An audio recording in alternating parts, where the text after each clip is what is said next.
Sur la terre, nous habitons dans un corps. Il est comme une tente qui sera détruite un jour.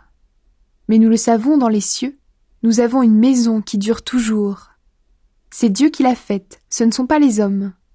Et maintenant, nous gémissons. Nous cherchons de toutes nos forces à mettre sur nous cet autre vêtement, notre maison du ciel. En effet, si cette maison du ciel nous couvre, Dieu ne nous trouvera pas nus. Pendant que nous habitons notre tente de la terre, nous gémissons comme sous une charge trop lourde. C'est vrai, nous ne voulons pas quitter notre corps, mais nous voulons mettre sur lui le vêtement du ciel pour que la vie transforme ce qui doit mourir. Celui qui nous a préparés pour cette vie-là, c'est Dieu.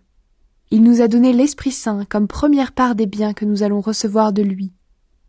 Donc, nous sommes toujours pleins de courage. Mais nous le savons, pendant que nous habitons dans notre corps, nous habitons loin du Seigneur. En effet, nous vivons dans la foi et nous ne voyons encore rien. Oui, nous sommes pleins de courage et nous aimons mieux quitter ce corps pour aller habiter près du Seigneur. Mais ce que nous voulons avant tout, c'est lui plaire, soit en restant dans ce corps, soit en le quittant. Nous devrons tous nous présenter devant le tribunal du Christ. Alors chacun recevra ce qui lui revient, pour ce qu'il aura fait en bien ou en mal, pendant sa vie sur la terre. Dieu a réconcilié le monde avec lui par le Christ. Respecter Dieu avec confiance, nous savons ce que cela veut dire. C'est pourquoi nous cherchons à persuader les gens. Dieu nous connaît parfaitement, et j'espère que vous aussi, au fond de vos cœurs, vous nous connaissez parfaitement. Nous n'allons pas chercher encore une fois à nous mettre en avant, mais nous voulons vous donner l'occasion d'être fiers de nous. Alors vous pourrez répondre à ceux qui se vantent pour des choses visibles, et non pour ce qui est dans le cœur. Si nous avons été fous, c'est pour Dieu. Si nous sommes raisonnables, c'est pour vous. L'amour du Christ remplit notre cœur quand nous pensons à ceci. Un seul homme est mort pour tous, c'est le Christ. Donc, tous participent à sa mort. Il est mort pour tous. Ainsi les vivants ne vivent plus pour eux-mêmes. Ils vivent pour le Christ qui est mort pour eux, et qui pour eux s'est réveillé de la mort. C'est pourquoi maintenant, nous ne connaissons plus personne d'une façon humaine. Si nous avons connu le Christ de cette façon, maintenant, ce n'est plus ainsi que nous le connaissons. Alors, si quelqu'un est uni au Christ, il est créé à nouveau. Ce qui est ancien est fini, ce qui est nouveau est là. Tout cela vient de Dieu. Il nous a réconciliés avec lui par le Christ, et il nous a demandé d'annoncer cette réconciliation. Oui, c'est Dieu qui a réconcilié le monde avec lui par le Christ. Il ne tient plus compte des fautes des êtres humains, et il nous charge d'annoncer cette parole de réconciliation. C'est donc de la part du Christ que nous prenons la parole. En réalité, par nous, c'est Dieu lui-même qui vous lance un appel. Au nom du Christ, acceptez d'être réconciliés avec Dieu. Cela, nous vous le demandons avec force. Le Christ était sans péché, mais Dieu l'a chargé de notre péché. Alors maintenant, par le Christ, Dieu nous a rendus justes. Nous qui travaillons avec Dieu, nous vous le demandons. Ne gaspillez pas les dons que vous avez reçus de lui. En effet, Dieu a dit « Au bon moment, j'ai entendu ta prière. Quand le jour du salut est arrivé, je suis venu à ton secours. » Eh bien maintenant, c'est vraiment le bon moment. Maintenant, c'est le jour où Dieu nous sauve. Nous ne voulons pas que les gens critiquent notre travail. C'est pourquoi nous essayons de ne pas mettre d'obstacles sur leur chemin. Au contraire, nous montrons en toute chose que nous sommes serviteurs de Dieu. Ainsi, nous supportons avec beaucoup de patience les malheurs, les souffrances, la peur, les coups, les prisons, les attaques de la foule. Nous supportons toutes sortes de fatigues, le manque de sommeil, la faim. Nous menons une vie pure, nous montrons que nous connaissons les choses de Dieu. Nous sommes patients, nous sommes bons. L'Esprit Saint est avec nous. Nous aimons sincèrement, nous annonçons la vérité, et Dieu nous donne sa force pour cela. Nous prenons comme arme ce qui est juste, pour attaquer ou pour nous défendre. Les gens nous mettent à l'honneur, et ils nous couvrent de honte. Ils disent du mal de nous, et aussi du bien. Ils nous prennent pour des menteurs, pourtant nous disons la vérité. Ils nous traitent comme des inconnus, et pourtant on nous connaît bien. Ils nous considèrent comme des mourants, et pourtant nous sommes bien vivants. Ils nous punissent, mais sans nous tuer. Ils nous rendent tristes, et pourtant nous sommes toujours joyeux. Ils croient que nous sommes pauvres, pourtant nous rendons les autres riches. Ils croient que nous n'avons rien, pourtant nous possédons tout. Amis de Corinthe, nous vous avons parlé librement, nous vous avons ouvert notre cœur largement.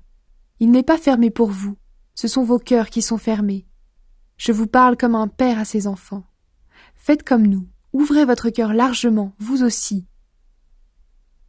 Un croyant doit être fidèle à Dieu. N'allez pas avec ceux qui ne croient pas en Dieu.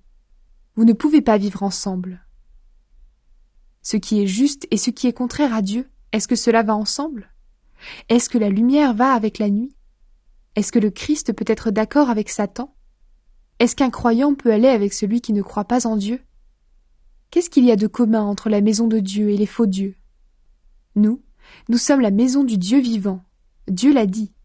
Je vais habiter et vivre au milieu d'eux. Je serai leur Dieu, et ils seront mon peuple.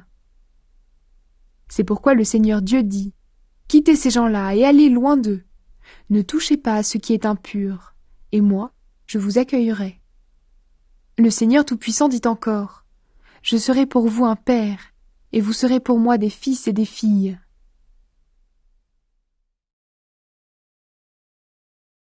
Amis très chers, ces promesses sont pour vous.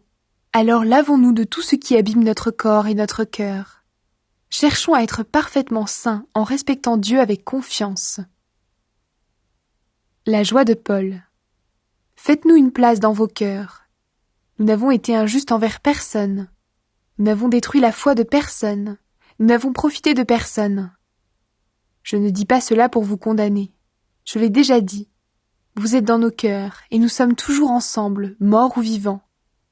J'ai une grande confiance en vous. Je suis très fier de vous. Je suis plein de courage. Je suis rempli d'une très grande joie malgré toutes nos souffrances.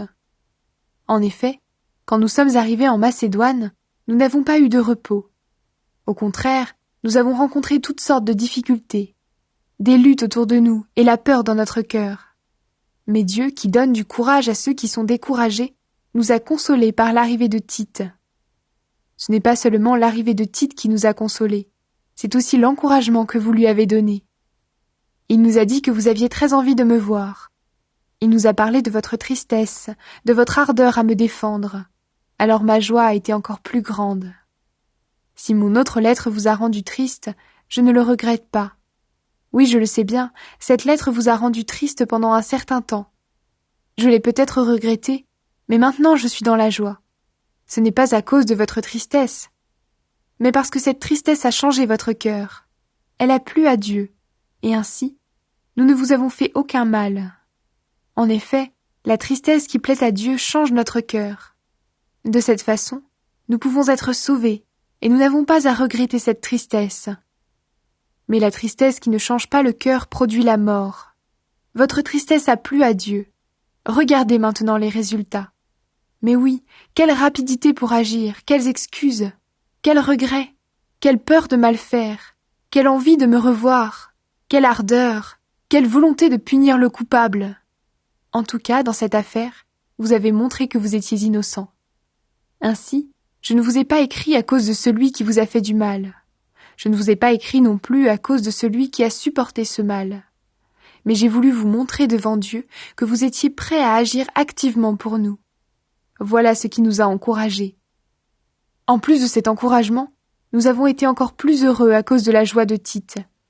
Oui, vous tous, vous l'avez rassuré. Devant lui, c'est vrai, je me suis montré assez fier de vous, mais je n'en ai pas honte. Nous vous avons toujours dit la vérité, et cela prouve une chose. J'ai eu raison de me vanter à votre sujet devant Tite.